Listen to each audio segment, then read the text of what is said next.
say that good morning students. So today we are going to see that grouping relation. Okay, so already we have discussed about grouping relation in the last class. So today we will discuss about grouping relation. So before that we will be discussing about what are the things we have discussed in the previous classes. Okay, so first common.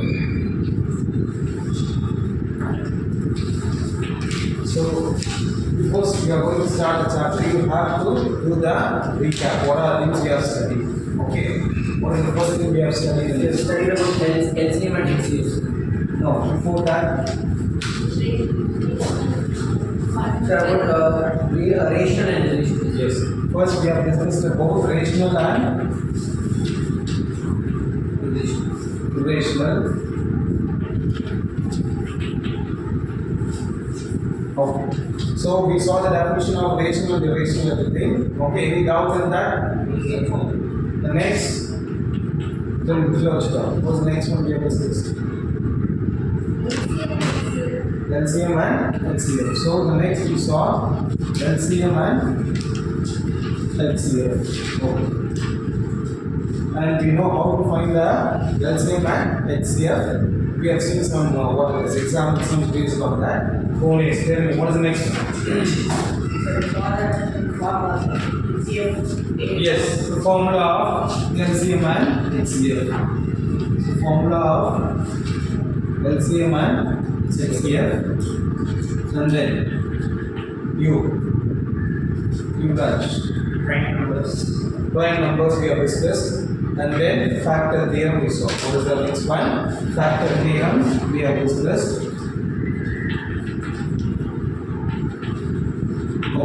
So these are things we have studied in the previous class. At the same time, we saw what is another topic: proving relational. So proving relational. So and we have seen some more it as the work problem also. Okay. So now when I come into this proving relational, so already we have seen in the previous class about this proving relational.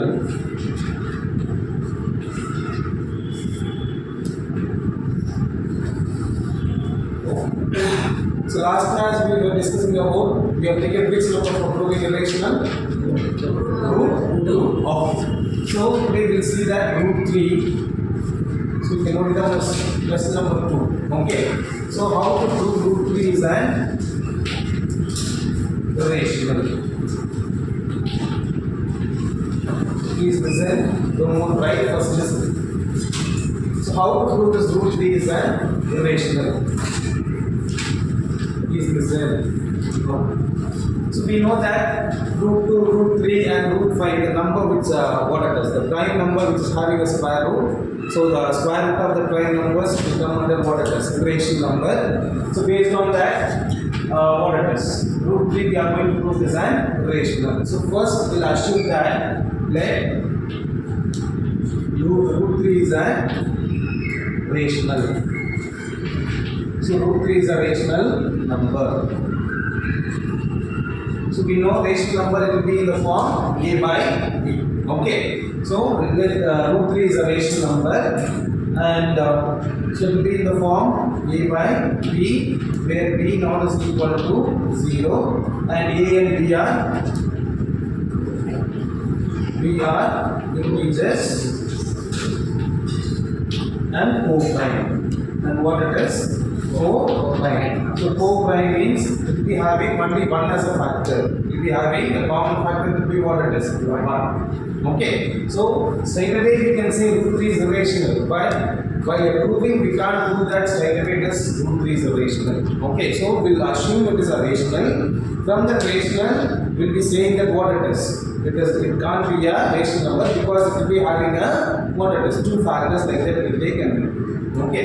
So first thing, root 3 is an irrational number that we have to prove. So we'll assume that root 3 is a rational number. So it will be in the form a by b, where b not is equal to 0, and a and b are integers, and it will be a co-prime. And it will be a co-prime. A and b are co-prime. Okay. A comma b are integers and co-prime. Okay. So first, if it is a rational number, so we used to say that root 3 is equal to a by b. Root 3 is equal to a by b.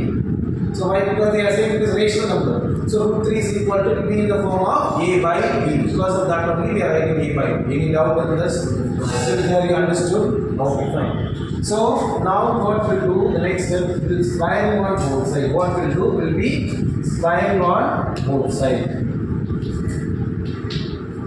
We'll be squaring this on both sides. So when you're squaring this on both sides, so this root 3 the whole square is equal to a by b the whole square. Root 3 the whole square is equal to a by b the whole square. So when you are doing squaring, root and square will get cancelled. We'll have 3 is equal to a square by b square. A square by b square. Any doubt in that? We understood what we have done?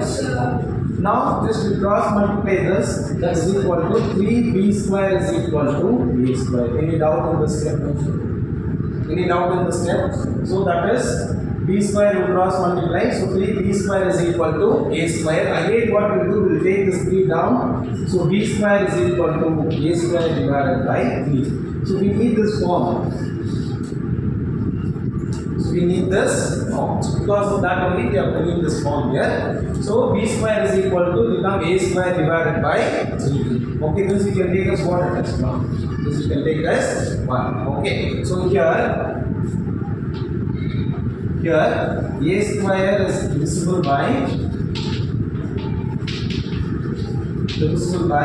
3 and therefore a is also divisible by 3. A is also divisible by 3. When a square is divisible by 3 and a is also divisible by 3. When a square is divisible by 3 means a also will be divisible by 3. A will also be divisible by 3. For example, a square we are taking 9 is divisible by 3. 9 is divisible by 3. Okay, what is a? That means a square is equal to 9. Therefore, a is equal to square when it is coming this side become what is root. So that is equal to 3. What is the a value? 3. So that means a will also be divisible by what it is? 3. A value also will be divisible by 3. That is the meaning of that. A square when it is divisible by 3, then a value also will be divisible by 3. Any doubt in that? Okay, don't want to explain that. Just we can write that sir. Okay. And here you see that. Till here we have any doubt? Please go through with this. Till here we have any doubt? We're clear with this? So we'll take the given number as a rational. So rational number will be in the form like this. So we have taken it as a 4 prime. Okay, and then we'll be squaring on both sides, and we are making the form that is b square is equal to a square by 3. Okay, so and then here we'll be explaining about a square is divisible by 3 and a is also divisible by 3. So now we have proved that a is having what it is? The new factor. What is the new factor here? Except 1, 3. The new factor is 3. The number is divisible by some number means that will be a factor of that. So because of that, this 3 will be a factor for this a square. Okay. Now here how many numbers the values we have taken? 2 values like a and b. One thing we proved it is a square is divisible by 3. Now what is the next one? B. B also we have to prove. You understand? So for that what we'll do, we'll substitute that a is equal to, here you see that in the previous sum, okay, for when 2 is there, we have taken what it is? 2c. Here 3 is there. So what you have to take? 3c. So a is equal to 3c. We have to take a is equal to 3c. A is equal to 3c. Substitute this in equation 1. A is equal to 3c. Substitute in equation 1. We have to substitute in equation 1. So when you are substituting in equation 1, that is b square is equal to, instead of a square, you know what it is? 3c the whole square divided by 3c the whole square divided by 3. Any doubt on this? Okay, so here 3 square is equal to 3 square. The square will come for both. 3 square is 9 c square divided by 9c square divided by 3. Now here if we cancel this, 3 and 9 how many times? 3 times. Now we have in form b square is equal to 3c square. The previous one you see that a square is divisible by 3. Now here what we have to get? B square should be divisible by 3. Like that you have to bring the form. So therefore from here what you can say? C square is equal to B square divided by. Any doubt on this?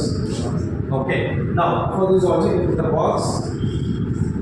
So this will be highlighting that. Okay.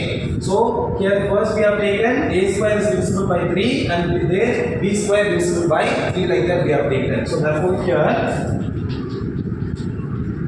the same thing. B square is divisible by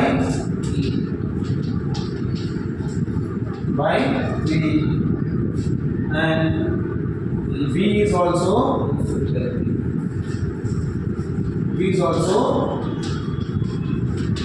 divisible by 3. So we have assumed that it is a co-prime. Okay, so co-prime means what is the factor? We said only one is a factor. But after taking as a co-prime, so here we have proved that for A and B also we are having one more what it is factor. What is that factor? It is 3. So 3 is a factor. So that means the assumption what we have taken, it is contradiction, or else we can say it is wrong to our what it is assumption. It is not correct. Okay. So therefore at last we will be giving a conclusion. Therefore our assumption is wrong. Our assumption is wrong, and then therefore you can say that what it is. Root 3 is an irrational. Root 3 is an irrational. Root 3 is an irrational number. Okay, fine. Any doubt in this? So step by step, if we see that, we'll assume it is a rational. So we know that it will be a co-prime. A and B will be a co-prime. So we'll take that form. Root 3 is equal to A by B, and we'll be squaring on both sides. And we need a form like B square is equal to A square by 3. This form we need. So because we will be showing that A square is divisible by 3 and A is also divisible by 3. And then here instead of A will be substituting what it is 3 C, and here we will be proving that is B square is divisible by 3 and B is also divisible by 3. Okay, so from these two we can say what we will be having the one more factor. What is that one more factor? 3 is the one more factor. So because of that, this will not be a co-prime. Okay, so the assumption what we have taken is wrong. Therefore, this is an what it is irrational number. So for root 2, when you are taking wherever 2 is there you will have 2. Okay, here also you will be taking what it is 2. Now root 3 we have taken, everywhere the 3 is coming. If suppose we have taken 5, root 5, so everywhere you will have what it is 5. And here you take 5c, here it will what it is 25. Understand? And then we'll simplify. Okay, the method is same, only the thing, the number will be changed. Any doubt on this? Oh.